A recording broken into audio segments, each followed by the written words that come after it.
मेरे सभी दोस्तों को जय हिंद, जय श्री महाकाल। मैं आपका सबका स्वागत करता हूँ मेरे लेक्चर नंबर 2 में। हम लोग जैसे कि आप सब जानते हैं कि पॉलिटी की एम लक्ष्मीकांत के नोट्स को कवर कर रहे हैं। तो आज जिस टॉपिक को हम देखने वाले हैं वो प्रीएम्बल ऑफ द कॉन्स्टिट्यूशन है। तो आइए हम सब शुरू करते हैं। तो अगर हम प्रीएम्बल को थोड़ा सा अगर इसकी हिस्ट्री को जानें तो हम ये पाएंगे कि 13 दिसंबर 1946 में जवाहरलाल नेहरू जी ने प्रीएम्बल को ऑब्जेक्टिव रेजोल्यूशन की तरह पेश किया था। 13 दिसंबर 1946 में क्या हुआ था, थर्ड मीटिंग हुई थी कॉन्स्टिट्यूएंट असेंबली की। तो उसमें जवाहरलाल नेहरू जी ने ऑब्जेक्टिव रेजोल्यूशन को की तरह इसको पेश किया था।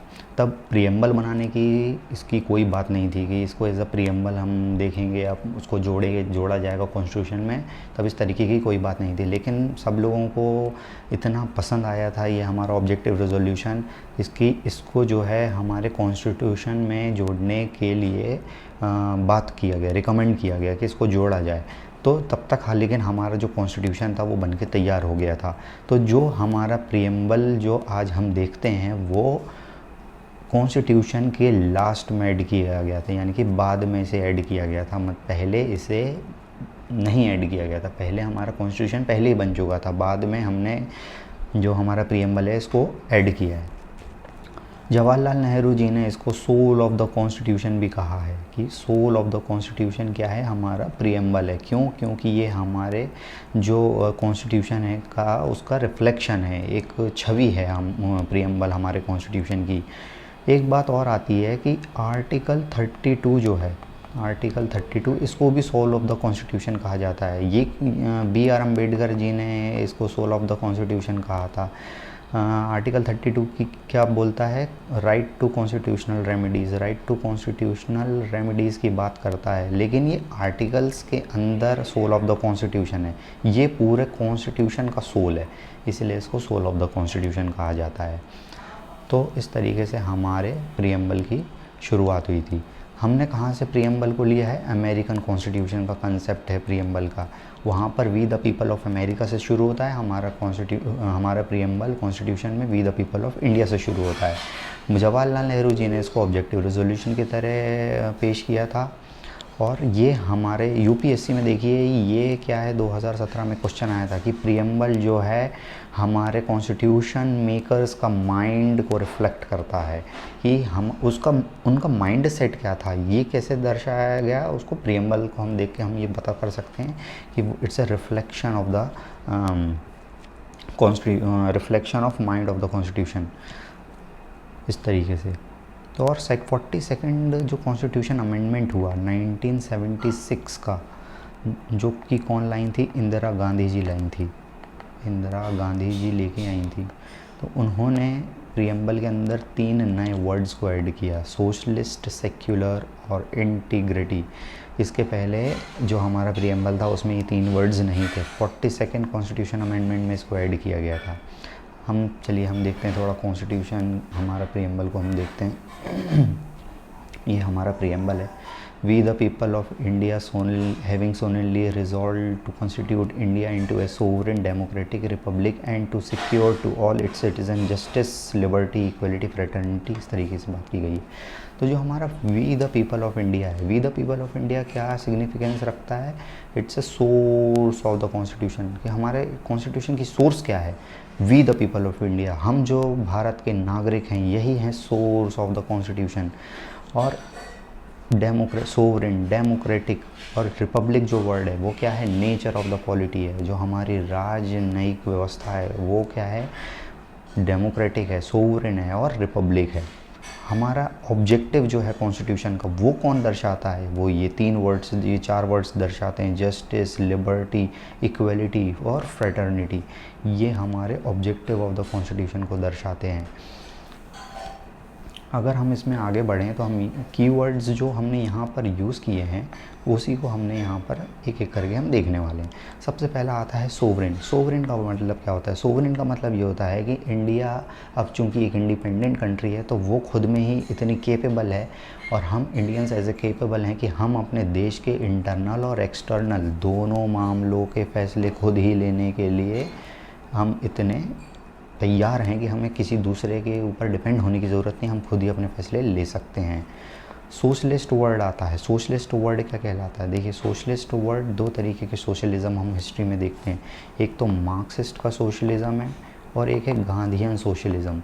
मार्क्सिस्ट सोशलिज़म क्या कहता है? मार्क्सिस्ट सोशलिज़म बात करता है इक्वलिटी की, कि समाज में अमीर गरीब सबको ख़त्म होना चाहिए, सिर्फ इक्वलिटी होनी चाहिए, इक्वल रिसोर्सेस होने चाहिए, सबको समान भाव से देखा जाना चाहिए।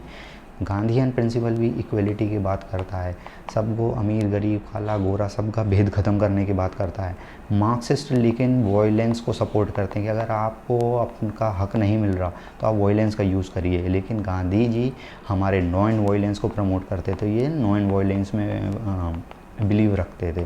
तो इस तरीके से ये दो आइडियोलॉजी सोशलिज़म की हमारे यहाँ चलती है और हमारे इंडिया जो है इन दोनों का ही मिक्सचर है। तो इसीलिए हम जो है ना एक तरीके की मिक्स सोशलिस्ट आइडियोलॉजी को फॉलो करते हैं।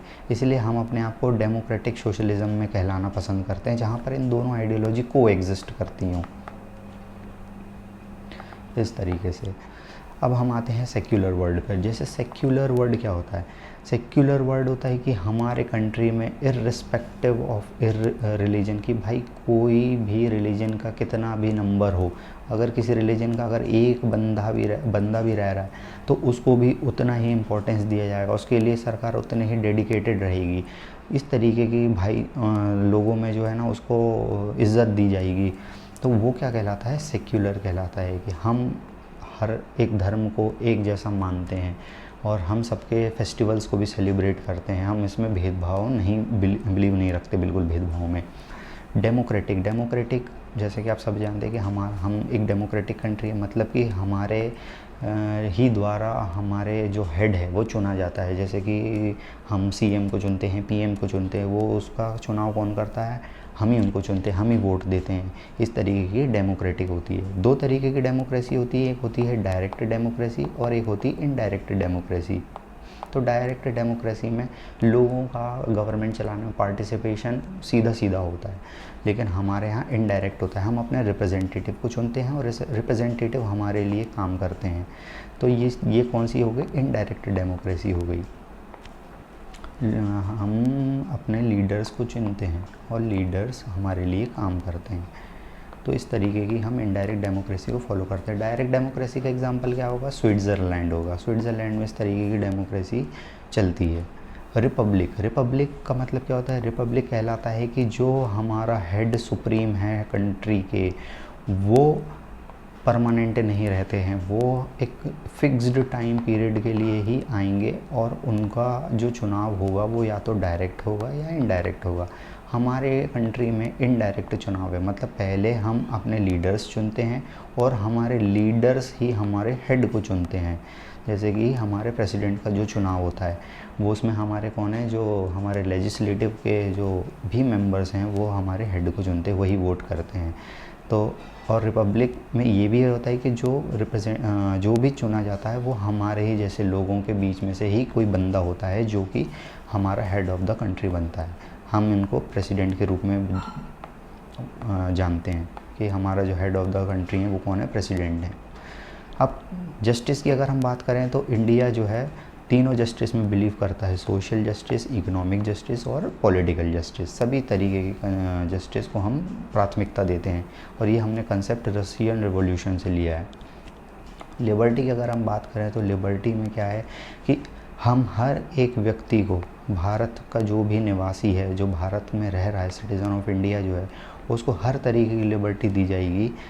थॉट की लिबर्टी, एक्सप्रेशन की लिबर्टी, बिलीफ की, फेथ की, वर्शिप की, कोई भी बच्चे से लेकर बूढ़े तक सबको लिबर्टी समान रूप से दी जाएगी, किसी को कोई स्पेशल अधिकार नहीं हुआ। जो हमारा आर्टिकल 19 है वो भी इसी तरीके की लिबर्टीज़ की बातें करता है, राइट टू फ्रीडम की बात करता है। तो इस तरीके की हमारी लिबर्टीज़ हैं जो हमारे को मिलती हैं। इक्वलिटी हमारे यहाँ पहले के जैसा अगर हम समय देखें तो आज वो समय नहीं रहा। इंडिया में हर चीज़ में इक्वलिटी दी जाती है। अगर कोई कम वर्ग का है, जो अंडर प्रिविलेज हैं, तो उनको प्रिविलेज भी दिए जाते हैं, जैसे कि रिजर्वेशन दिया जाता है, वुमेंस को मिलता है, हैंडीकैप्ड को मिलता है, SC ST OBC किसी भी प्रकार का वो रिज़र्वेशन होता है वो सब उनको इक्वलिटी में लाने के लिए उनको दिया जाता है। तो हमारा जो कंट्री है we believe in equality. Fraternity की बात करें तो ये भाईचारे की बात करता है कि हमारे जो सोसाइटी है उसमें एक भाईचारे की भावना होनी चाहिए, हम एक दूसरे से प्रेम करें, एक दूसरे से प्रेम के साथ में रहें, किसी तरीके से लड़ाई या दंगों में हम चीज़ें ऐसी इन्वॉल्व ना करें, एक दूसरे को आहत नहीं करें। इस तरीके की बातें ये फ्रेटर्निटी में हम बोलते हैं। Preamble as a part of constitution, ये हमारा जो अगर हम हिस्ट्री को देखें तो ऐसे कई सारे केस हुए हैं जिसमें ये विवाद सामने आया है कि preamble as a part of constitution है या नहीं। तो सबसे पहला केस इसी तरीके से हुआ था 1960 में बीरूबाड़ी केस। अब बीरूबाड़ी केस में क्या हुआ था कि सुप्रीम कोर्ट ने बोल दिया था कि preamble is not a part of constitution, क्योंकि प्रीएम्बल को जैसे कि बाद में ऐड किया गया था। जब हमारा कॉन्स्टिट्यूशन बना तो उस समय तो प्रीएम्बल था नहीं, तो इसीलिए इनको ऐसा उस समय ये फैसला लिया गया था कि preamble is not a part of constitution. पर 1973 में एक बहुत ही ज़्यादा इंपॉर्टेंट केस हुआ, केशवानंद भारती केस। केशवानंद भारती केस में सुप्रीम कोर्ट ने एक ऐतिहासिक फैसला लिया और उसमें उन्होंने बोला कि preamble is a part of constitution, कि प्रीएम्बल जो है ना पार्ट है कॉन्स्टिट्यूशन का, ये कॉन्स्टिट्यूशन से अलग नहीं है। LIC ऑफ इंडिया केस हुआ 1995 में, इसमें भी सुप्रीम कोर्ट ने कहा कि it's an integral part of the constitution, कि भले इसको बाद में ऐड किया गया है लेकिन ये अब एक अभिन्न अंग है हमारे कॉन्स्टिट्यूशन का, इसीलिए इसको भी उतनी ही इम्पोर्टेंस दी जानी चाहिए जितने कि बाकी के कॉन्स्टिट्यूशन के पार्ट को। हमारा जो स्टेटस है प्रीएम्बल का वो क्या कहता है कि हमारा जो प्रीएम्बल है वो नॉन जस्टिसिएबल है। नॉन जस्टिसिएबल का मतलब क्या होता है कि हम इसमें लिखी बातों को लेकर हम कोर्ट में नहीं जा सकते, मतलब इसमें जो भी बात करी गई है कि वो ऐसी होंगी ही होगी, हमारी कंट्री ऐसा करेगी ही करेगी, ऐसा ज़रूरी नहीं है, हम इसके लिए कोर्ट में नहीं जा सकते। ये नॉन जस्टिसिएबल है।